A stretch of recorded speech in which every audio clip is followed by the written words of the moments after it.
تفسیر القرآن آج کا سبق سورہ آل عمران آیت نمبر 15 سے لے کر 17 تک۔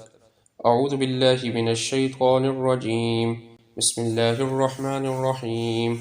قل اونبئکم بخیر من ذالکم للذین اتقوا عند ربهم جنات تجری من تحتها الانہار خالدین فیہا وازواج مطہرۃ ورضوان من اللہ واللہ بصیر بالعباد الذین یقولون ربنا اننا آمنا فاغفر لنا ذنوبنا وقنا عذاب النار الصابرین والصادقین والقانتین والمنفقین والمستغفرین بالاسحار۔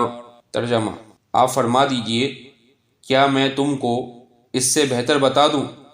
جن لوگوں نے تقوی اختیار کیا ان کے لیے ان کے رب کے پاس باغ ہیں جن کے نیچے نہریں جاری ہیں، ان میں ہمیشہ رہیں گے، اور بیویاں ہیں پاکیزہ، اور رضامندی ہے اللہ کی طرف سے، اور اللہ تعالیٰ بندوں کو دیکھنے والا ہے۔ یہ وہ لوگ ہیں جو کہتے ہیں کہ اے ہمارے رب، بلا شبہ ہم ایمان لائے، لہٰذا بخش دے ہمارے گناہوں کو اور ہمیں دوزخ کے عذاب سے بچا دے۔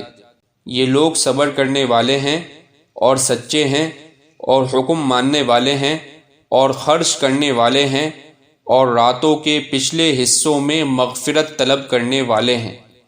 اہل تقوی کا آخرت میں انعام۔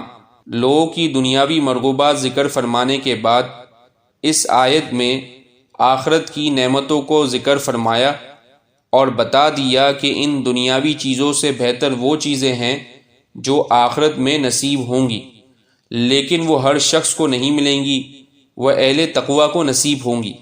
سب سے بڑا تقوی تو یہ ہے کہ انسان کفر اور شرک سے بچے اور ایمان قبول کرے۔ ایمان کے بغیر کوئی عمل صالح معتبر ہی نہیں۔ اور اس کے بعد تقوی کے درجات ہیں۔ کبیرہ گناہوں سے بچنا یہ بھی تقوی ہے، صغیرہ گناہوں سے بچنا بھی تقوی ہے، مکروہ تحریمی اور مکروہ تنزیہ سے بچنا بھی تقوی ہے، اور مشتبہات سے بچنا بھی تقوی ہے۔ متقی بندوں سے اللہ تعالیٰ کا وعدہ ہے کہ ان کے رب کے پاس انہیں ایسے باغات ملیں گے جن کے نیچے نہریں جاری ہوں گی۔ اور اس سے بڑھ کر یہ ہے کہ اللہ تعالیٰ نے ہمیشہ کے لیے ان سب سے اپنی رضامندی کا اعلان فرما دیا۔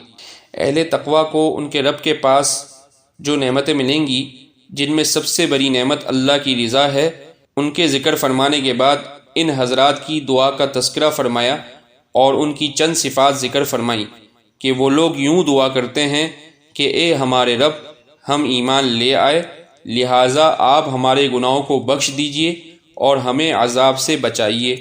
پھر ان کی صفات کا تذکرہ فرمایا اور صفت صبر کو مقدم کیا اور فرمایا الصابرین والصادقین والقانتین والمنفقین والمستغفرین بالاسحار، کہ صبر کرنے والے، یعنی اس صفت کو مقدم فرمایا کیونکہ صفت صبر ہی ایسی چیز ہے جس کا تمام نیکیوں میں دخل ہے، جیسے کہ آیت کریمہ وَاسْتَعِینُوا بِالصَّبْرِ وَالصَّلَاةِ کی تفسیر میں عرض کیا گیا۔ وآخر دعوانا ان الحمد للہ رب العالمین۔